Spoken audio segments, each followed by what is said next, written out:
moment jak mnie okradnie, to znaczy, że potrzebował tych pieniędzy, nie? To tyle. Im gorzej, tym lepiej. Ja też mam czasami takie przemyślenia, czy nie lepiej by było żyć z odrobiną dramatu.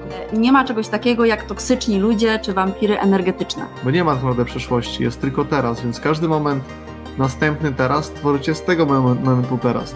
Są stworzone, żeby nas w jakiś sposób ograniczać. Zwłaszcza to panie potrafią, nie? Taka melancholia. Czyli myślimy sobie o jednym temacie, zaczynamy płakać, potem o drugim, o trzecim, o 50, wywlekamy rzeczy sprzed 30 lat i po prostu jest histeria i cały dzień po prostu płaczemy. To nie jest tak, że nagle przyjedzie książę na białym koniu z kwiatami w rękach i obsypie nas diamentami. Absolutnie nie.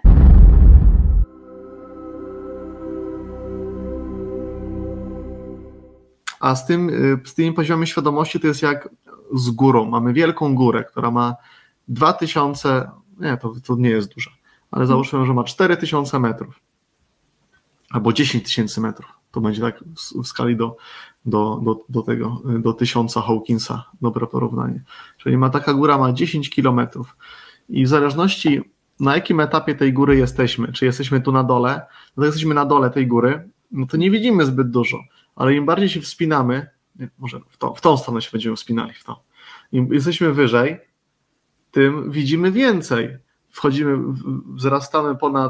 ponad drzewa, zaczynamy widzieć, co się dzieje naokoło, jesteśmy coraz wyżej, powiedzmy na 3 kilometrach jesteśmy już ponad chmurami, więc widzimy jeszcze więcej i jeszcze więcej. I tak samo jest z naszym rozwojem świadomości. Im wyższy poziom naszej świadomości, tym po prostu zaczynamy dostrzegać więcej. I to jest, można powiedzieć, pewien rodzaj podróży, ale to też nie jest tak, że to się musi dziać stopniowo, że my musimy wchodzić na tą górę po kroku, że to jest ciężki proces i tak dalej, bo tak jak na przykład teraz na Mount Everest może sobie pozwolić tak naprawdę każdy wejść, kto ma odpowiednią ilość pieniędzy, bo są osoby, które nas tam praktycznie wnoszą na ten Mount Everest, noszą ci bagaże, do pewnego momentu można dolecieć i tak dalej, i tak dalej. I my też sobie możemy tak pomagać i do pewnej wysokości też możemy po prostu dolecieć od razu. I pamiętajcie, ta góra zawsze jest. Ten poziom i 0 i 1000 według skali Hawkinsa mamy dostęp do wszystkich tych poziomów, bo pamiętajcie, że my ostatecznie sami sobie tą górę stworzyliśmy tutaj schodząc i sami sobie wybraliśmy, na którym poziomie będziemy, żeby obserwować świat z tego właśnie poziomu, na którym jesteśmy. I my jako dusza to jesteśmy wysoko ponad tą górą, jesteśmy ponad tym jeszcze, a tylko schodząc tutaj wybieramy sobie takie te ograniczenia, jakie sobie wybraliśmy, po to, żeby było ciekawiej, żeby było inaczej, żeby było więcej zabawy czasami. I to też, że każdy jest inny, że nie każdy musi być taki jak my, że nie każdy musi być na tym poziomie, co my, to też jest super i to jest fajne i to jest ważne, bo przynajmniej jest różnorodność. Nie ma drugiej takiej samej istoty jak ty. I są ci, którzy są bardzo wysoko i są ci, którzy są bardzo nisko. I w najwyższym rozumieniu to wszystko jest okej, bo musicie też pamiętać, że my tylko tutaj mamy to rozróżnienie na poziomie świadomości, że jeden jest mądry, drugi jest głupi, trzeci jest jeszcze gdzie indziej. Oczywiście to jest wszystko osąd, ale na tym poziomie duszy to tam nie ma czegoś takiego jak ocena, jak osąd, jak jakieś poziomy świadomości. Tam wszystko jest boskie, idealne i tacy my też w swojej esencji jesteśmy. Ja tak sobie rozmawiałam o zdrowiu, a mój telefon od razu wyrzucił na wierzch aplikację zdrowotną i mi pokazuje, że ja śpię godzinę i 7 minut średnio dziennie, więc trochę zeszłam z 2 godzin do godziny, nie byłam świadoma, może i tak być. Pytanie dotyczące równowagi w życiu, chyba że chcesz jeszcze coś dodać. Ja chciałam jeszcze tutaj wrócić do wcześniejszego, do komentarza Kamila. A macie pomysł, co ból kręgosłupa może znaczyć? No mamy. Zależy też od tego, który to jest odcinek kręgosłupa, ale generalnie tak ogólnie mówiąc, tak? Bo każdy odcinek będzie odpowiadał za konkretną sytuację w życiu. Ale ogólnie mówiąc, kręgosłup jest rusztowaniem. Tak? Jest takim trzonem, na którym wszystko się trzyma. Jakby nie było kręgosłupa, to nie stalibyśmy, nie? Więc chodzi o takie rusztowanie w życiu, czyli zaufanie do tego wszystkiego, co się dzieje. Więc najprawdopodobniej, jeżeli macie chroniczne bóle kręgosłupa, to gdzieś tam czemuś nie ufacie, na coś się nie zgadzacie w życiu ogólnie nie możecie na czymś polegać. Tak? Nie jest coś wystarczająco silne, żebyście mogli się o to oprzeć. Ale to już też jakby zależy od konkretnego odcinka, wtedy można, że tak powiem, bardziej się tym pobawić. Równowaga w życiu. Czasami boję się być szczęśliwa, bo mówiliście, że gdzieś musi wystąpić przeciwieństwo. Bardzo dobry powód do niebycia szczęśliwą tutaj. Tak. Super. No. Nie mogę być szczęśliwa, bo zaraz będę nieszczęśliwa. Nie, bo to nie jest tak, że tutaj będziesz nieszczęśliwa, tylko na drugim końcu gdzieś tworzysz przeciwieństwo, ale ty cały czas tworzysz te przeciwieństwa, więc no zawsze możesz wybrać, że jak tutaj będziesz nieszczęśliwa, to gdzieś tam będziesz szczęśliwa, więc okej. Pamiętaj, że każdy wybór zawsze jest ważny, każdy wybór jest dobry, każdy wybór jest cenny i tylko od nas zależy, czego chcemy doświadczać. I jeżeli boimy się być szczęśliwi, no ja ostatnio napisałem na grupie tutaj post o strachu, tak można powiedzieć, tylko tak drapnąłem ten temat, że ogólnie nie warto strachu wybierać, bo strach, tak jak wszystko inne, jest iluzją i nie warto dawać temu swojej uwagi.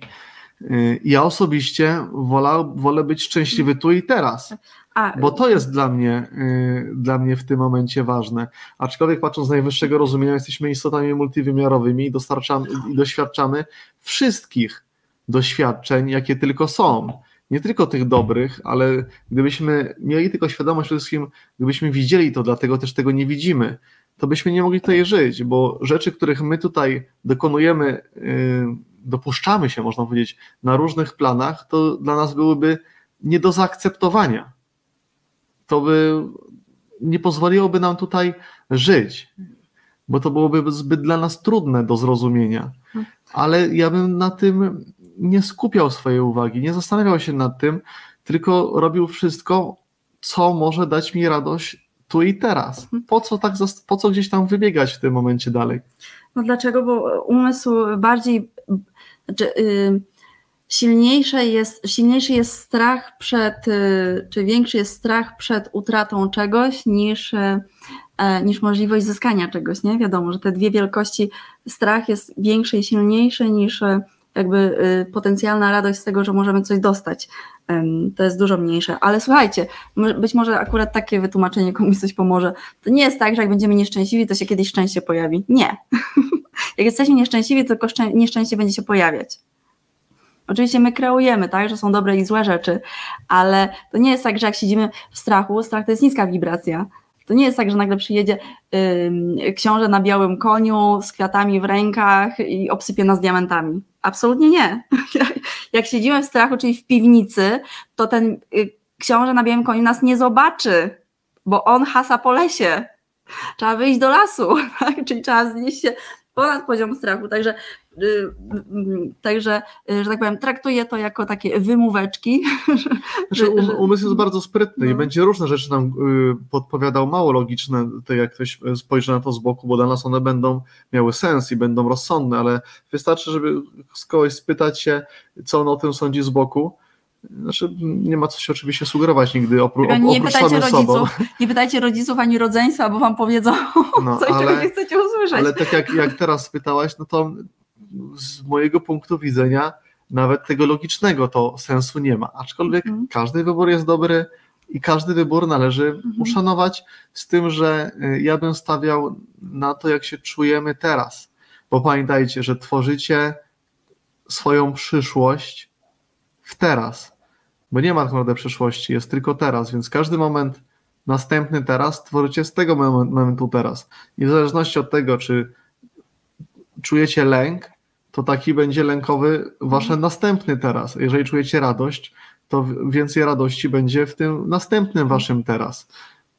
I warto to wziąć pod uwagę. A ja dodam jeszcze, że każdy wasz schemat jest logiczny, bo on nie jest, bo on jest dokładnie taki, jak 1 + 2 równa się 3. Więc jak na przykład ktoś mówi o jakimś problemie w pracy, to od razu wiadomo, jak wygląda jego sytuacja w domu. Jak ktoś mówi o jakiejś sytuacji w domu, to wiadomo, jak wygląda jego karta chorób. Więc to wszystko jest logiczne. I to, że nie widziałam tej imienia, ale to, że ktoś czuje w ten sposób teraz, że trudno jest mu się cieszyć, bo myśli, że za chwilę przyjdzie nieszczęście, albo że już się kreuje to nieszczęście, tak? Bo kij ma 2 końce, to jest jak najbardziej naturalny, jeden z tych też naturalny, znaczy wszystkie schematy są naturalne, więc to też jest logiczny, naturalny sposób działania, sposób myślenia umysłu. On może się wydawać tylko głupi, ale jest jak najbardziej logiczny, tak? Więc wszystko, co wam przychodzi do życia, wszystko, co spotykacie, każda osoba, którą spotykacie, każde zdanie, które mówicie, każde zdanie, które słyszycie, jest jak najbardziej logiczne i na podstawie tego można, że tak powiem, dojść do tego, jaki macie mechanizm, według którego działacie. Zauważcie, że w Matrixie jest dokładnie to mówione, jest to pokazane, że są programy, które są stworzone, żeby nas w jakiś sposób ograniczać. Tak jak ten współpracownik Neo ograniczał go i kontrolował na każdym kroku, tak rodzina Trinity ją kontrolowała, dzieci cały czas, nawet to było do samego końca pokazywane i były wykorzystywane przeciwko niej. I tak my sami, oczywiście, bo to nikt nas nie jest w stanie kontrolować ani ograniczać, my sami dajemy innym taką władzę i pozwalamy się kontrolować, ale musicie wiedzieć, że nie ma większej ani potężniejszej istoty niż wy sami jesteście. Że nikt was nie jest w stanie kontrolować, jeżeli wy sami na to nie pozwolicie. Więc tylko od was zależy, komu, gdzie dajecie swoją uwagę, komu pozwalacie się kontrolować i w jaki sposób. To tylko takie nawiązanie do filmu, bo w Matrixie jest wiele głębokich przekazów zawartych. Jest taki moment, kiedy Trinity odchodzi od swoich dzieci i potem gdzieś tam w kontakcie z agentem mówi, że tam go bije i mówi, a to za użycie dzieci przeciwko mnie, czy za wykorzystanie dzieci po to, żeby mnie odciągnąć od czegoś. I z jednej strony ja miałam taką myśl, że kurde, matka, która się wyrzeka dzieci, nie? Bo tak wyglądała ta scena, a z drugiej strony tak sobie myślę, i ona teraz zrozumiała, że dzieci nie są jej. Nie? Więc robi, że tak powiem, działa zgodnie ze swoją naturą w tym momencie, kiedy się, powiedzmy, czy wyrzeka, czy odchodzi, bo to jest jedyny słuszny kierunek. Nie? To nie chodzi o to, żeby się jakby odwrócić się, zapomnieć, kopnąć w tyłek, tylko o to, że jakby puścić coś. Ewa pisze, Paweł, sam mówiłeś, im gorzej, tym lepiej. Ja też mam czasami takie przemyślenia, czy nie lepiej by było żyć z odrobiną dramatu. No proszę bardzo, no przecież dramat jest fantastyczny. Tak, ale słuchajcie, to po co? Im gorzej, tym lepiej. Nie chodzi o to, żeby sobie tworzyć samemu specjalnie. Ja wiem, jakie są tendencje umysłu. Ja też przez te wszystkie klasyki przechodziłam, że zwłaszcza to panie potrafią, nie? Taka melancholia. Czyli myślimy sobie o jednym temacie, zaczynamy płakać, potem o drugim, o trzecim, o 50, wywlekamy rzeczy sprzed 30 lat i po prostu jest histeria i cały dzień po prostu płaczemy, nie? Zdarza się. Zwłaszcza w takich dniach napięcia hormonalnego. I to jest klasyka. I to robi wasz umysł. I rzeczywiście ten umysł ma tendencję do tego, żeby się przyczepić do czegoś smutnego. Po prostu tak ma. Bo jak będziecie smutni, to nie wyjdziecie na ulicę, nie wejdziecie do lasu, nie podejdziecie do pantery, do lwa, nie? No, będziecie się bać. Więc umysł was broni. I stąd się pojawiają te takie nieprzyjemne, smutne, melancholijne momenty. Między innymi, tak, no bo to tak ogólnie mówię, żeby nie wyciągać tego z kontekstu. Więc to jest naturalna tendencja umysłu. Więc za każdym razem, kiedy przychodzi do was myśl, nie, jak przychodzi do was jakaś dziwna myśl, to najprościej po prostu nie ignorować, bo ignorowaniem nic nie zdziałacie, ale sobie z nią pogadać, albo przypatrzeć się jej, albo tak poobserwować z czułością, tak przyszło coś do mnie, nie? Ale nie iść za nią, bo jeżeli pójdziemy za nią, to wchodzimy w swój schemat, to już mamy zagwarantowane, że nic nie może się zmienić. To, co mówił Paweł, im gorzej, tym lepiej, to jeżeli przytrafiają nam się trudne rzeczy i my wchodzimy w pozycję obserwatora, czyli jakby nie gonimy za tą myślą, tylko sobie stajemy i obserwujemy, to jesteśmy w stanie się więcej nauczyć, dlatego lepiej. Wyciągamy lepsze wnioski. Ciekawe, że tak można też w inny sposób zinterpretować. To fajnie, bo to też... Każdy interpretuje tak, jak ma te schematy, nie? Jak więc, może to... Tak, więc żebyście też mieli na to uwagę, że każda osoba, z którą będziecie rozmawiać, będzie interpretować przez pryzmat swoich filtrów. Nieważne, jakich słów użyjecie, nieważne, jakie slajdy piękne zrobicie, nieważne, tak, jak opowiecie tę historię. Nigdy nie zrozumie tak, jeśli ma inne filtry, nigdy nie zrozumie tak jak wy. A ma inne filtry. No. A ma inne filtry. To jest tak, jak to jest taki mem, że stoi dwóch, jest taki rysunek, stoi dwie osoby stoją naprzeciwko siebie, jedna widzi 6 narysowaną i mówi 6, a ta z drugiej mówi 9. No i kto ma rację? Przysłowia mądrością narodu. Po co mówimy jak grochem o ścianę? Każda rozmowa jest jak grochem o ścianę. Każde staranie się jest jak grochem o ścianę. Ale, bo każda rozmowa w sensie intelektualnym, ale interakcje energetyczne, interakcje emocjonalne to już zupełnie inna sprawa. I tam się dużo uczymy, tam więcej rozumiemy.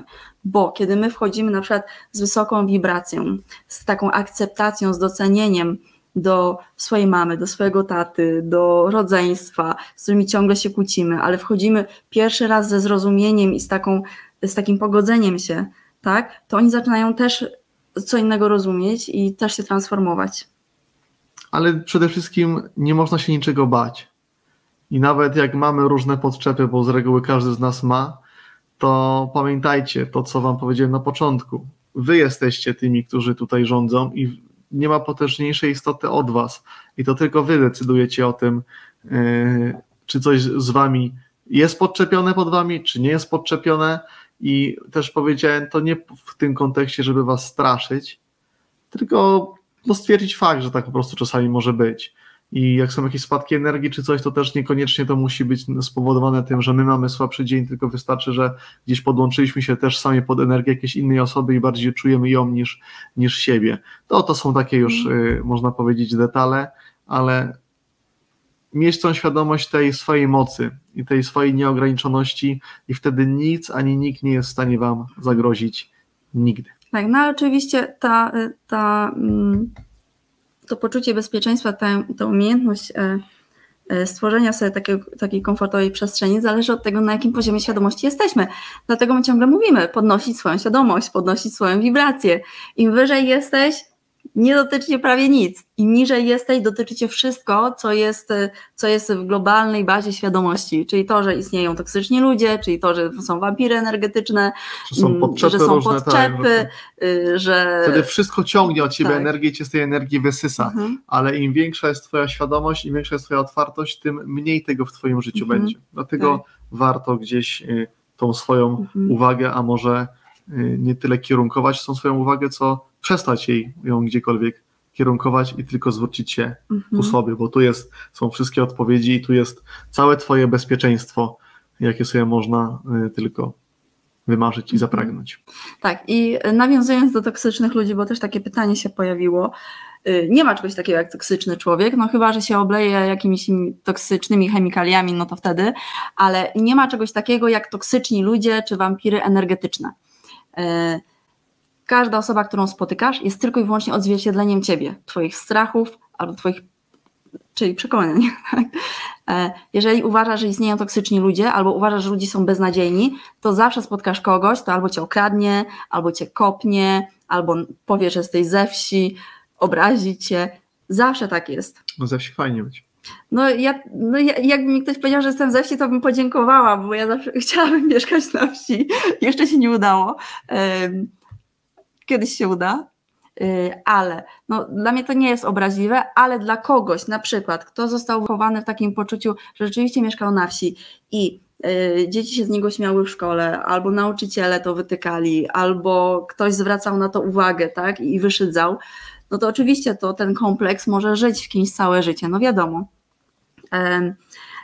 Chodzi mi o to, że nie jesteście w stanie spotkać nikogo i niczego, co nie będzie dla was miłe, jeśli nie będzie tego w was. Czyli nie będzie jakiegoś przycisku, nie będzie jakiegoś kodu, który zareaguje. Ja ostatnio spotkałam takiego znajomego, ja tam generalnie jakoś się nie boję złodziei. My często nawet nie zabezpieczamy wielu rzeczy, nie? Gdzieś tam rower się postawi, samochodu się nie zamknie, drzwi się nie zamknie i tak dalej. A mam takiego znajomego, który no, który zwraca na tę uwagę, żeby było maksymalnie bezpiecznie i słuchajcie, i zgadnijcie, kto został okradziony. No. Raz mi powiedział, nie idź do tego bankomatu, bo tam nie ma tego, co zakrywa przyciski, jak ktoś zobaczy, jaki masz PIN, to cię okradnie. Więc jak mnie okradnie, to znaczy, że potrzebował tych pieniędzy, nie? To tyle. To jest po prostu bycie w energii, tak.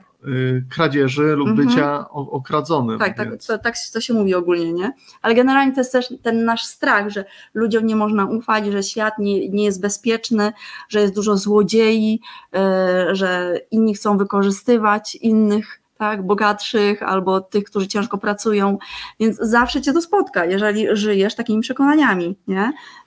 No, w tej historii, kto został okradziony, ja nie zostałam okradziona. Jej. Brawo ty. Tak, ale ja żyję z takim przekonaniem, że ludziom można ufać. Nie? Jak nie mamy tego przekonania, no to zawsze gdzieś tam ten świat nam pokaże, że tego zaufania nie można mieć, bo ktoś mnie okradł, ktoś mnie oszukał, ktoś mnie okłamał. Poza tym pamiętajcie, co cię tyka, to cię tyczy.